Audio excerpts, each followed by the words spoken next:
Hari Om à tous, bienvenue.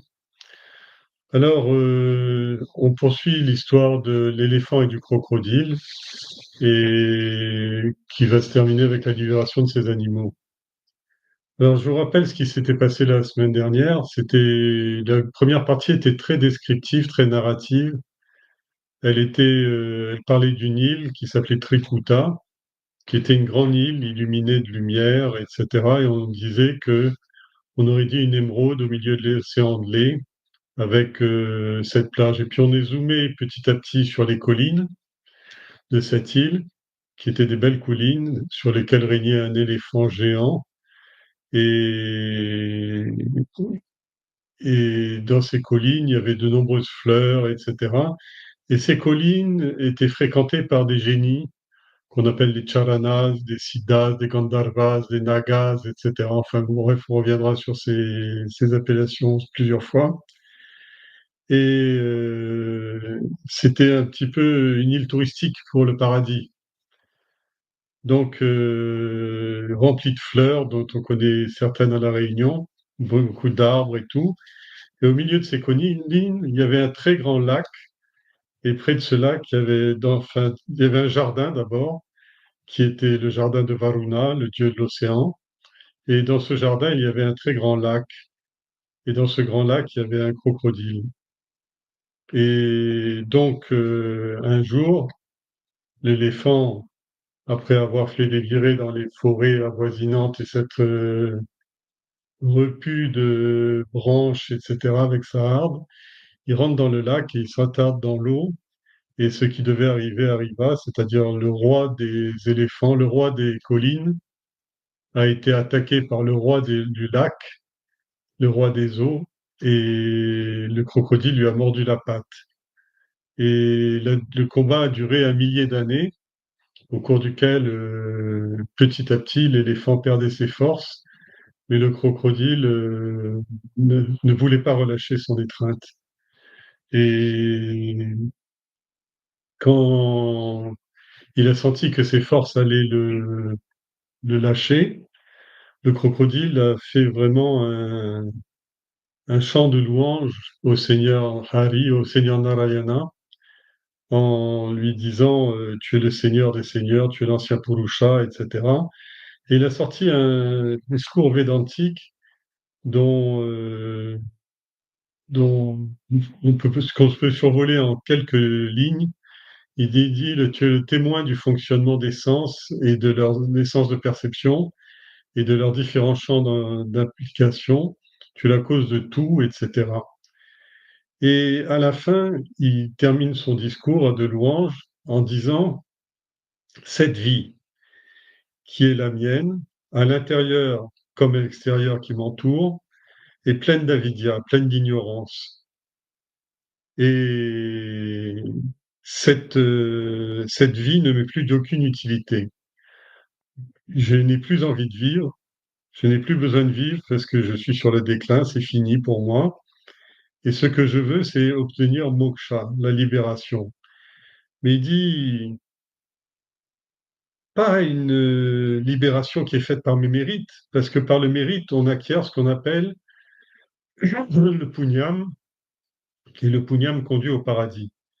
Mais le séjour, hein, même si c'est un long séjour au paradis, de plusieurs milliers d'années au paradis, quand le mérite s'épuise, c'est-à-dire quand on n'a plus d'argent sur son compte, eh bien, il faut retourner dans le monde d'Avidya, le monde de l'ignorance. Et ce qui était très joli dans cette discussion, c'était qu'il dit ma vie est pleine d'avidya.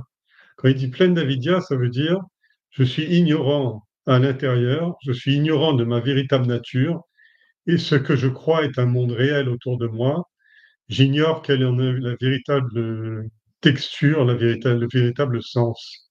Tout ça m'échappe. Et il dit, par contre, les yogis, eux, ils te voient, mais ils ne te voient pas partout. Ils te voient uniquement dans leur cœur. Car leur karma, c'est-à-dire leur destin ou leur désir de vivre, et les conséquences qui en découlent, ont été brûlés dans le feu de la connaissance de soi, la connaissance intérieure. Ta grandeur reste par contre cachée à tous les autres, dont le pouvoir de penser est obscurci par le sens de aham et mama, c'est-à-dire de je et du mien. Alors il dit, ben, face à ça, à partir du moment où tout mon intérieur et tout le monde qui m'entoure est drapé, voilé dans l'ignorance et masqué de la réalité à cause de l'ignorance, avidya, la non-nescience, à ce moment-là, je n'ai qu'une seule chose à faire, c'est de me remettre complètement au Seigneur.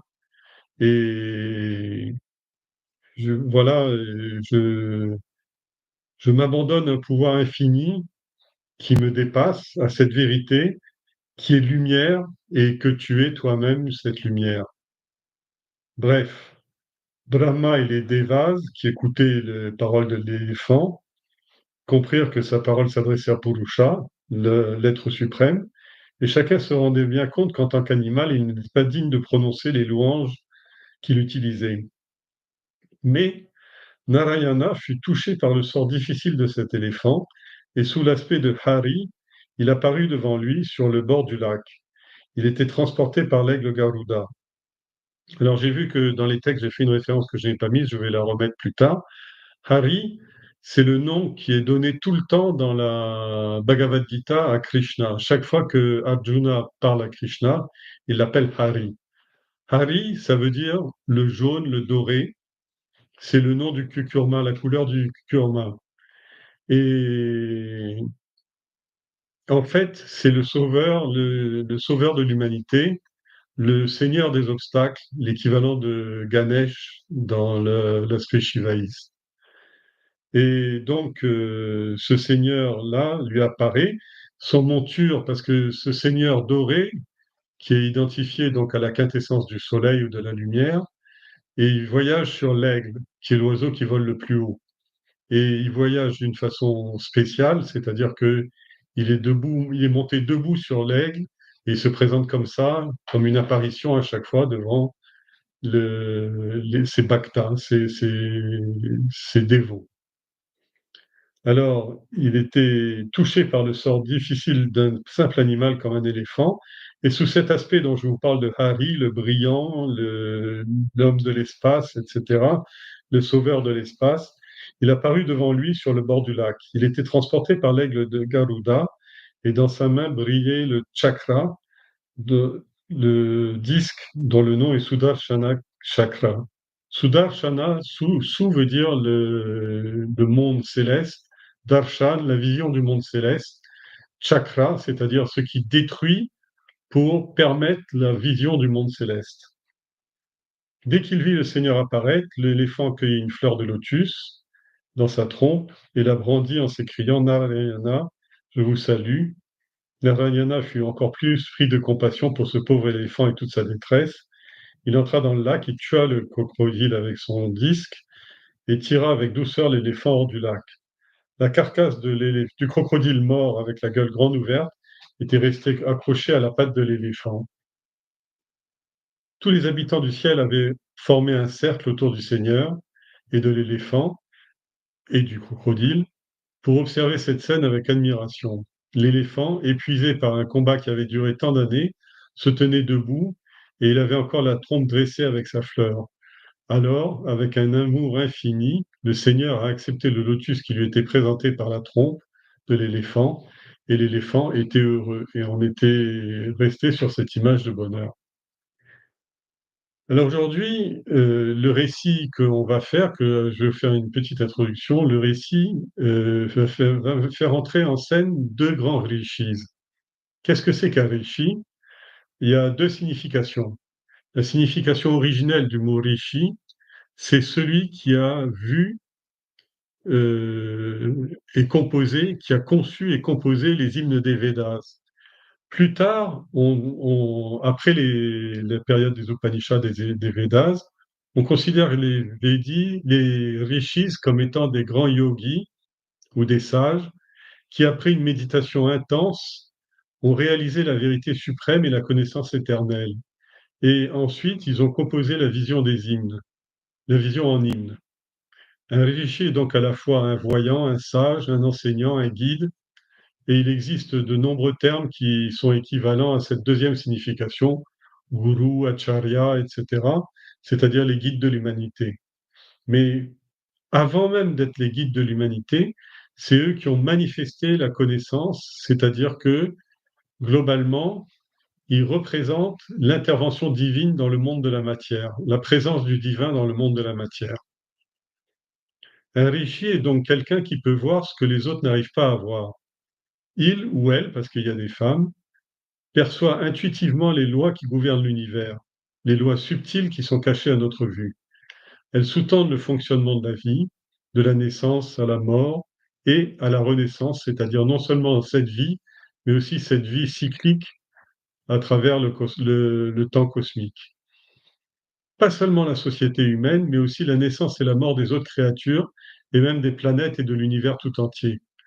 Le Rishi peut voir loin dans le futur, ou il peut voir dans des domaines cachés à notre conscience ordinaire, qui ne reste finalement que celle de la vie quotidienne.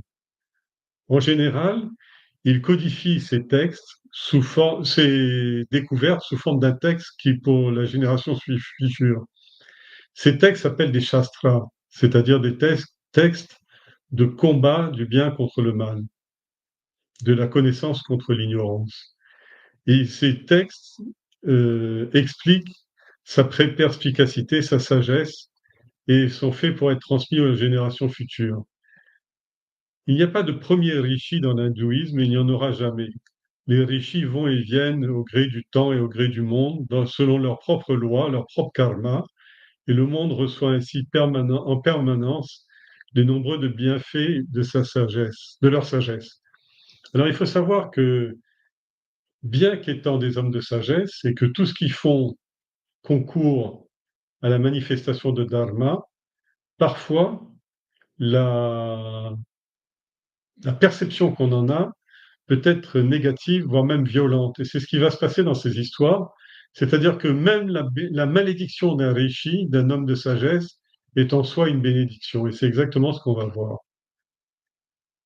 Alors, la deuxième partie de l'histoire, donc, comporte l'explication du premier texte et du deuxième texte à la fois, c'est-à-dire l'histoire du crocodile et l'histoire de l'éléphant, sur lequel on reviendra en fin de ce récit.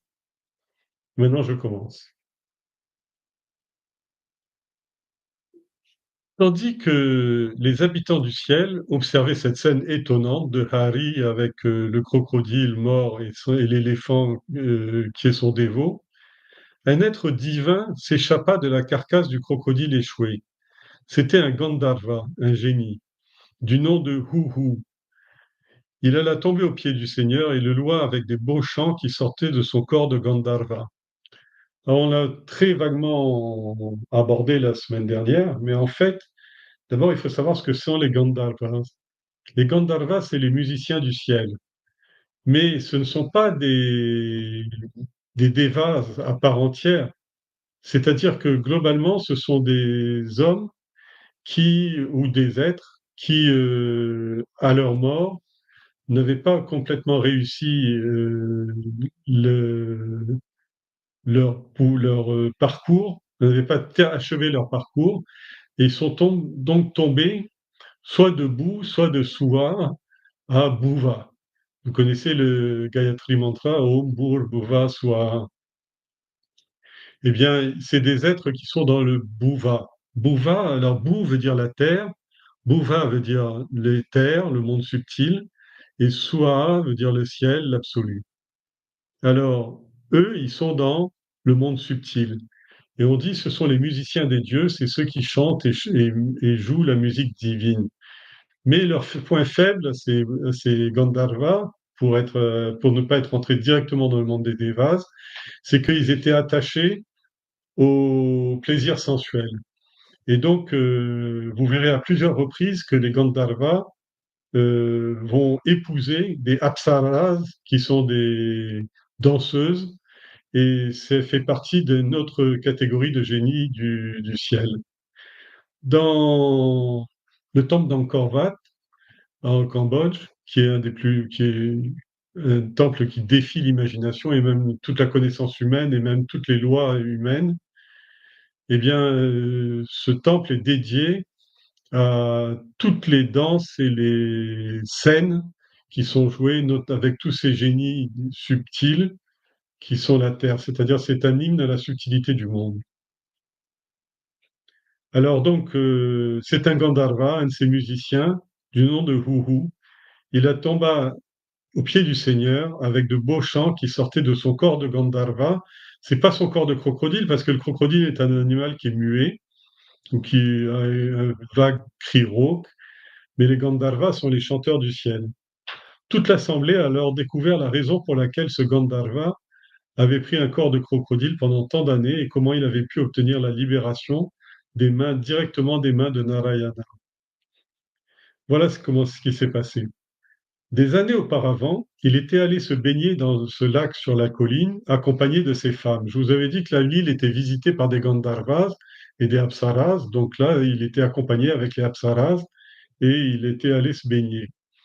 Au même moment, un grand sage, Devala, vint aussi pour s'y baigner et prier. Alors Devala, on n'en parle pas très souvent dans les textes, dans les écritures sacrées, mais il est reconnu, il est très reconnu comme Narada ou Vyasa, c'est-à-dire c'est des soutiens permanents de l'humanité. Et vous savez ce dont il est le père? Il est le père des tissus, du tissage et des vêtements, etc. C'est-à-dire c'est celui qui a protégé l'humanité dans son physique. Mais il y a bien d'autres choses, hein. Mais c'est donc le patron des tisserands. Et Arjuna en parle dans la Gita au chapitre 10, comme étant parmi les rishis, tu es Devala. Et, et Devala est sorti du troisième œil de Shiva, ce qui veut dire que sa nature est flamboyante, est assez brutale, est assez forte. Et donc, au moment où, au même moment où Uhu, le Gandharva, était en train de se baigner, le sage Devala vient pour s'y baigner et prier. Le Gandharva, qui était d'humeur taquine et qui voulait sans doute faire le malin avec son harem, ne se rendait pas compte de la gravité de l'offense qu'il allait commettre quand il plongea sous l'eau et referma d'un coup ses mains sur la jambe du rishi. Outré par cet acte qui perturbait sa méditation, le rishi le maudit et lui dit: «Puisque vous aimez tant jouer à ce petit jeu, vous allez maintenant devenir un crocodile et ne plus rien faire qu'attraper les autres qu'attraper les autres toute votre vie.» Maintenant confus et contrit, le Gandharva supplia Devala de revenir sur sa malédiction. Ses femmes se joignirent aussi à lui pour tenter d'apaiser la colère du rishi. En fait, une malédiction ne se reprend jamais quand elle est prononcée par un homme de sagesse, même si les paroles dépassent sa pensée. Pour l'homme de réalisation, la chose va se matérialiser, mais sauf qu'elle va prendre une tournure différente, comme Parikshit qui a été piqué par le serpent Tataksha. Mais par contre, si la personne a compris l'erreur, ou en tout cas a respecté le rishi ou le sage qui a prononcé cet anathème sur lui, alors généralement, soit l'anathème est transformé, est adouci, généralement il est adouci, mais en plus, parfois, il peut se transformer en une occasion de progrès, de rebond pour corriger une erreur. Alors, bon, il demande d'atténuer son sort et les apsaras lui demandent aussi. Et le rishi dit: «Bon, d'accord, vous allez vivre ici pendant longtemps. Puis, un jour, le roi des éléphants va entrer dans le lac avec sa harpe. Ce jour-là, vous devrez aller lui saisir la patte en vous rappelant bien de ne plus jamais la relâcher jusqu'à la mort. L'éléphant invoquera alors le Seigneur, et c'est ce Seigneur, c'est lui, sous son aspect de Hari, qui viendra vous libérer de cette naissance en vous tuant avec son chakra.»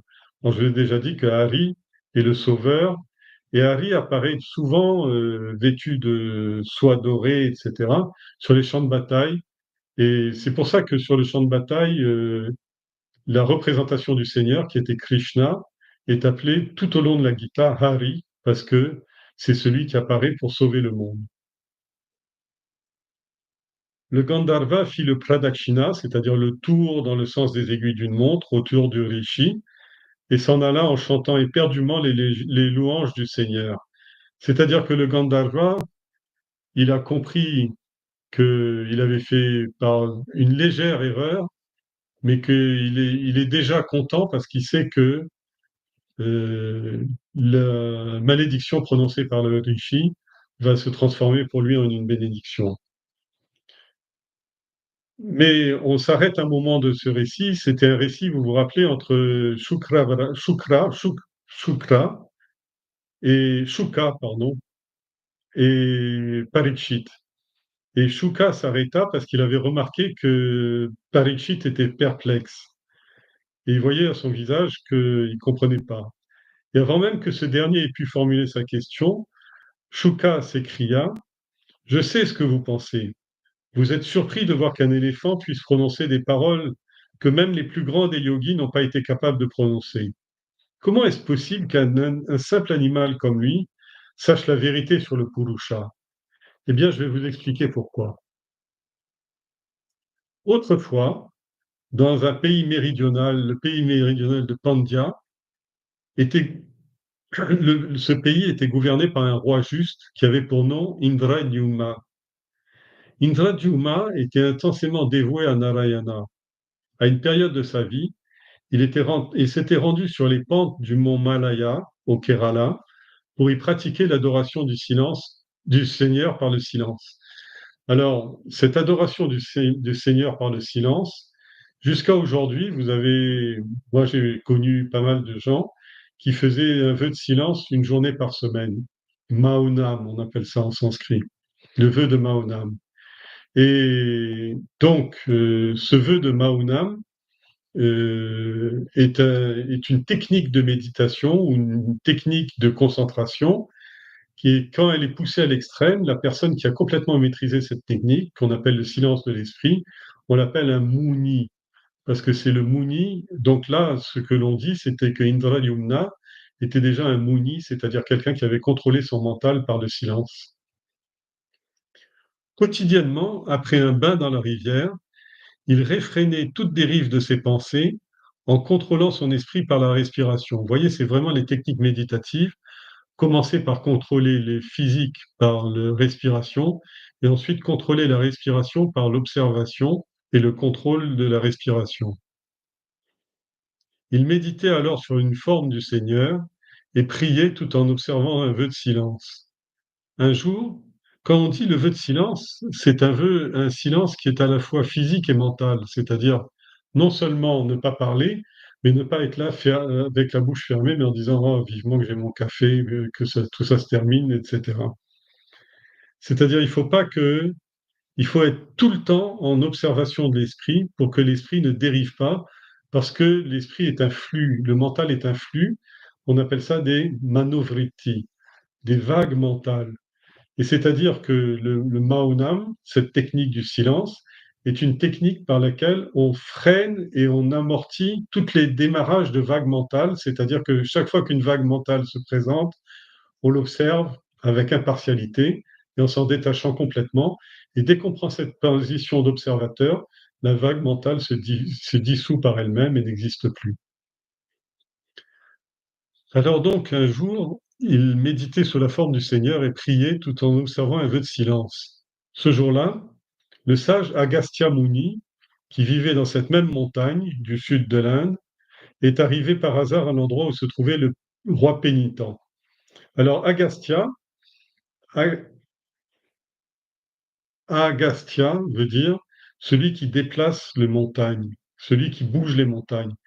C'est par référence au nom de la montagne Vinda. Quand Agastya est allé vers le sud, cette montagne voulait lui obstruer le chemin avec son orgueil et sa grandeur, etc. Et Agastya lui a demandé de se baisser, d'arrêter d'écraser tout le monde, de se baisser pour qu'il puisse passer et qu'il remonterait quand il serait retourné dans le nord. Et il n'est jamais retourné dans le nord, puisque Agastya est considéré comme étant le rishi qui s'est occupé de l'aspect sud. Alors, il est représenté comme un nain et il est considéré comme un Chiranjeevi. Effectivement, comme il n'est jamais remonté vers le nord, c'est-à-dire c'est un reclus et il est, pour toute la durée de la création, resté sur Terre. C'est un érudit, on dit que c'est lui qui a inventé la langue tamoule et toutes les langues dravidiennes et même de la javanais, les langues javanaises. Et il est, lui et sa femme Lopamudra sont les auteurs de beaucoup d'hymnes de Rig Veda, c'est-à-dire les plus anciens écrits. Le Rig Veda est le premier texte de l'humanité et une bonne partie des hymnes ont été écrits par lui et par son épouse. Et au Tamil Nadu, il est le premier des Siddhar, c'est-à-dire des adorateurs de Shiva, et que c'est Shiva qui l'a envoyé depuis le mont Kailash jusque Tamil Nadu pour y enseigner l'humanité. Il est connu pour être un grand médecin et il a écrit en tamoul de nombreux textes et il est d'une branche de médecine qui est très connue qui s'appelle le Siddha, c'est-à-dire la branche dravidienne de la science médicale. Alors donc cet Agastya, qui est aussi le père du yoga, est donc un immense érudit. Et donc quand il arrive, il, le roi n'en tient pas compte. Pourquoi? Parce qu'il est perdu dans sa méditation. Et évidemment, pour pratiquer le Mauna, il ne faut pas que les sens soient en éveil aux objets des sens. C'est-à-dire qu'il faut couper non seulement la parole et la pensée, qui sont des formes d'action, en pensée, en parole et en action. Donc le corps ne bouge pas, la parole ne se prononce pas, la pensée ne pense pas. Et pour que ces organes, ces fonctions euh, d'action, ces organes d'action ne fonctionnent pas, il faut que les sens de perception soient débranchés pour ne pas solliciter l'organe interne avec des stimuli, pour ne pas être stimulé. Alors, donc, il est complètement inconscient au monde qui l'entoure, et Agastya est très irrité par cette apparente faute de conduite. Et, parce que on dit que oui, j'ai sauté la lecture d'un passage. Un jour, c'est Agastya Muni qui vivait sur cette même montagne est arrivé par hasard, ils arrivent toujours par hasard les rishis, hein, à l'endroit où se trouvait le roi pénitent. Il était entouré de plusieurs disciples. Comme le roi était indifférent au monde qui l'entourait, je viens de vous expliquer pourquoi, il ne vit pas le rishi arriver et ne l'accueillit pas selon les rites sacrés, puisqu'en principe, dès qu'un rishi arrive, on doit se mettre debout, lui proposer un siège, s'asseoir plus bas que lui offrir de l'eau, etc., comme si le dieu était arrivé, c'est-à-dire faire un véritable rituel de bienvenue. Un brahman de surcroît, un brahman et de surcroît un rishi, accompagné de ses disciples, était venu devant le roi, et voilà que ce dernier l'avait tout simplement ignoré. Irrité par cette apparente faute de conduite, Agastya décréta: puisqu'il reste planté là tel Tamas personnifié, eh bien que ce roi renaisse en tant qu'éléphant, car dans le monde animal, c'est l'éléphant qui est le symbole de Tamas. Tout de suite après avoir jeté cet anathème ou ce sort au roi Indrayumna, le rishi s'en alla. Quant à ce grand roi, il ne ressentait aucune colère contre Agastya, du fait de la malédiction qu'il y avait prononcée contre lui. Il a considéré que c'était un commandement du Seigneur et il l'a accepté avec humilité. Il devint donc un éléphant et se mit à errer dans les forêts du mont Trikuta. Mais pendant sa vie animale, il se passa une chose remarquable. C'est que comme son esprit et ses pensées étaient baignés de bhakti envers le Seigneur, baignés de foi envers le Seigneur, il ne perdit jamais le souvenir de sa vie, de sa naissance précédente. Chaque fois qu'il était en difficulté, il pouvait prier le Seigneur avec des mots qu'il n'est pas donné à un simple animal de connaître. Donc globalement, tout ce discours qui était vraiment dont on avait parlé, en disant que il n'avait plus besoin de vivre avec ce corps tamasique et dans ce monde voilé par l'ignorance qu'on avait vu la semaine dernière et que j'ai revu à l'introduction. En fait, celui qui parlait, c'était le roi, le grand kshatriya, et le grand Mahouni, qui était arrivé à la fin de son étape de méditation, mais pour pouvoir terminer son prarabdha karma, il avait fallu l'intervention du sage Agastya et son passage par une vie animale dans laquelle il pouvait évacuer toutes les tendances animales, toutes les vasanas animales qu'il y avait en lui et qui sont nécessaires quand il était roi et qui n'étaient plus nécessaires quand il était un sadhu ou plutôt un sannyasi. Alors, oui. Donc, mais ceci étant, ce que on veut dire par là, c'est que le mérite d'une vie antérieure n'est pas perdu. Que l'on s'en souvienne ou que l'on ne se souvienne pas, elle va influer sur le parcours de vie présente et en même temps influer sur ce qu'il reste à accomplir pour la personne. Et donc, lui, il n'avait pas perdu le souvenir de sa naissance précédente. À la fin de cette vie, Indra Yumna serait maintenant libéré de sa malédiction. Et il avait en même temps obtenu la délivrance de l'esclavage qu'on appelle le samsara, c'est-à-dire il avait obtenu moksha, la libération ou la délivrance. Dès que le Seigneur le toucha, il changea de forme et devint désormais un des serviteurs du Seigneur Narayana. Il atteint ce qu'on appelle le sarupa. Rupa veut dire la forme, sa identique, ce qui est la similitude avec le Seigneur. C'est-à-dire qu'il a perdu son corps d'éléphant ou de roi et il est devenu le corps symbolique du Seigneur, du Krishna.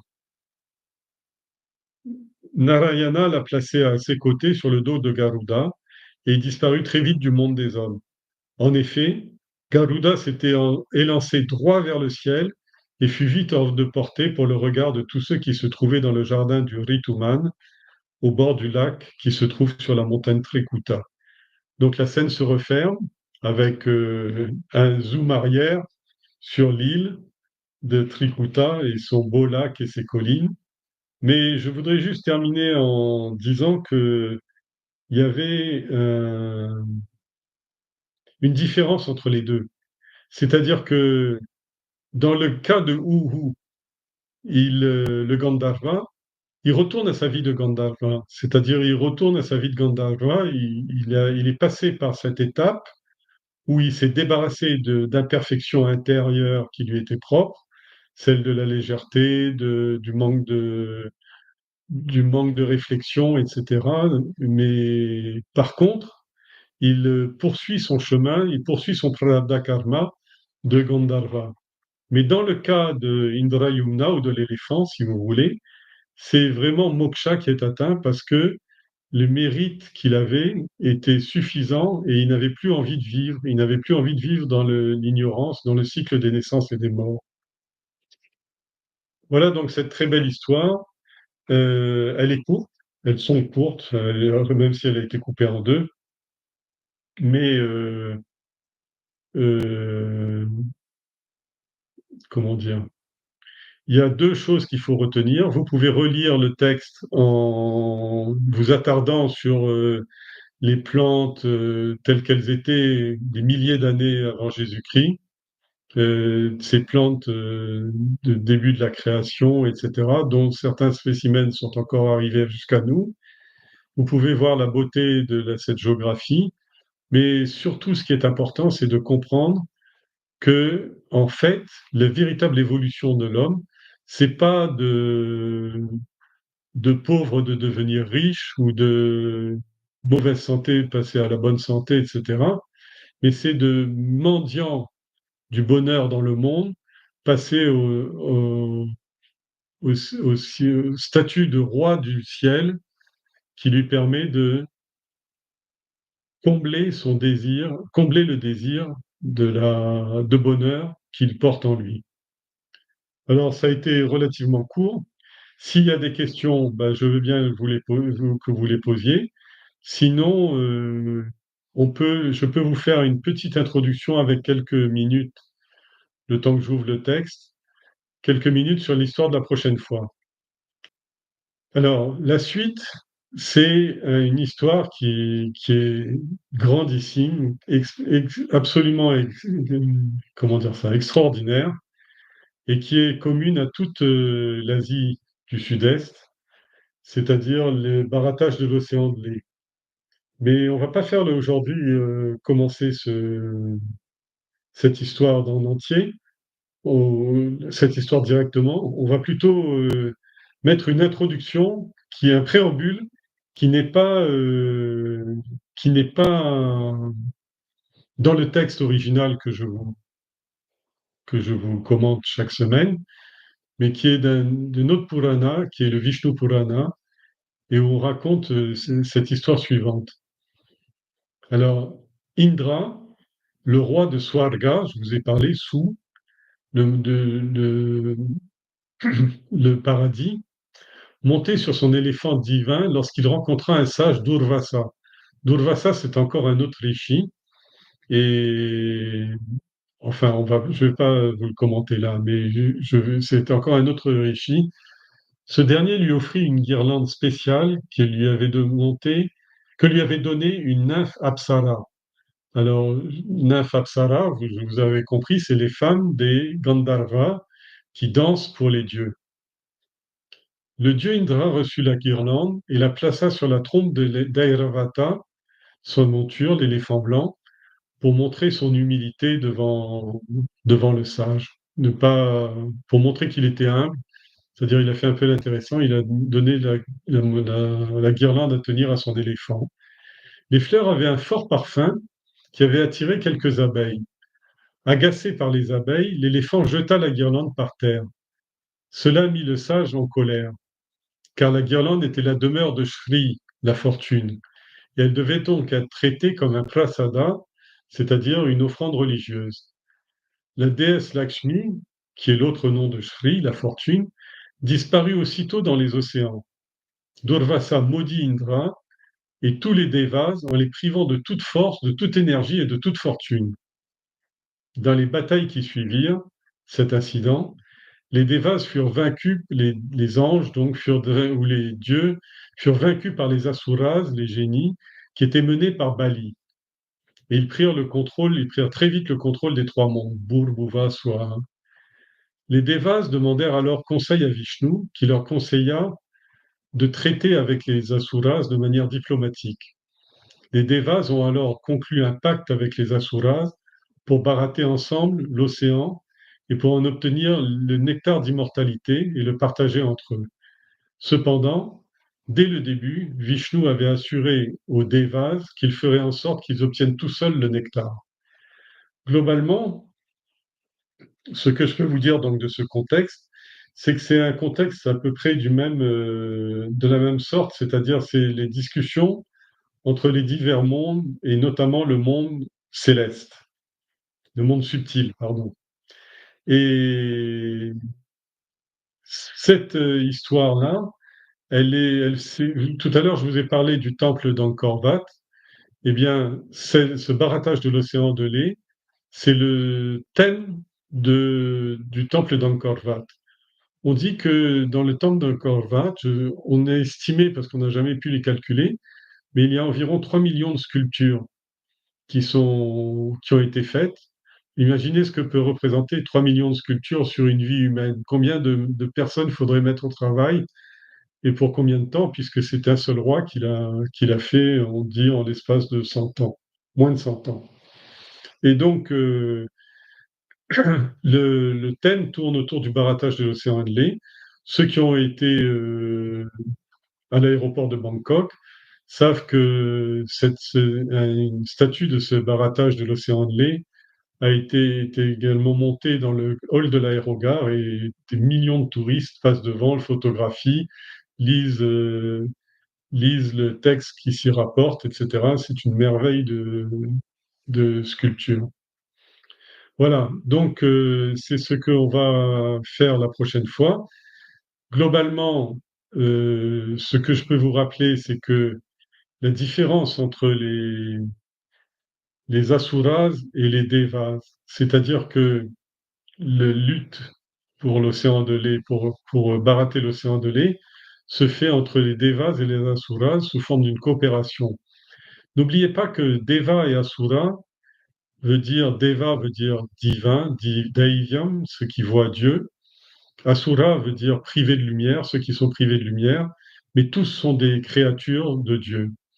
Et les bons comme les méchants sont des créatures de Dieu. C'est comme dans la Gita, quand Arjuna voit la forme du Seigneur, la forme cosmique du Seigneur, il est très choqué de voir que tout le monde se précipite dans la gueule du temps et retourne au Seigneur lui-même, les bons comme les méchants, ceux qui sont du mauvais côté ou du bon côté de la chose. Et de la même façon, dans l'esprit humain, c'est-à-dire que d'ores et déjà, ce que l'on peut dire pour la prochaine histoire, c'est que ce barattage de l'océan, en fait, l'océan veut dire la conscience, et le barattage se fait entre nos tendances négatives et nos tendances positives. C'est-à-dire que c'est la lutte du bien et du mal. Mais le bien et le mal, il y a les forces du bien et il y a les forces du mal sur le plan éthéré, le plan subtil, et ce plan subtil, l'homme participe au plan subtil à travers une chose qu'il appelle son mental ou son esprit. Et donc son esprit est tout le temps tiraillé entre faire le bien et faire le mal. Faire le bien, c'est simple, c'est ce qu'on arrive très difficilement à faire. Faire le mal, c'est ce qu'on arrive très facilement à faire. Et ça comprend deux choses. Avarana Shakti, c'est-à-dire la paresse, l'indolence, l'insuffisance, la négligence, l'oubli, et carrément Vikshepa Shakti, c'est-à-dire la puissance de se projeter dans le désir de faire du mal ou dans les choses négatives, dans la pensée négative, etc. C'est-à-dire qu'il y a un aspect à la fois tamasique et rajasique du mal dans les choses. Mais vous verrez plus tard que dans ce combat entre le bien et le mal au niveau causal, le mal est beaucoup plus fort. C'est-à-dire les asuras sont beaucoup plus costauds et même quand vous êtes dans le temple d'Angkor, on voit bien que les divinités qui représentent les asuras sont beaucoup plus costauds et les devas sont beaucoup plus faibles parce qu'ils ne sont pas armés, ils utilisent beaucoup moins la matière. Mais par contre, eux, ils ont Dieu de leur côté. C'est ce qu'on va voir la prochaine fois. Voilà, c'était juste une avant-première parce qu'on avait un peu le temps. Et donc, c'est ce qu'on va voir à nos prochaines séances. Je vous confirmerai si cette séance se tient en YouTube ou en présentiel, parce que j'ai encore des choses à voir. Mais d'ici lundi, je vous dirai si je serai en présentiel ou pas.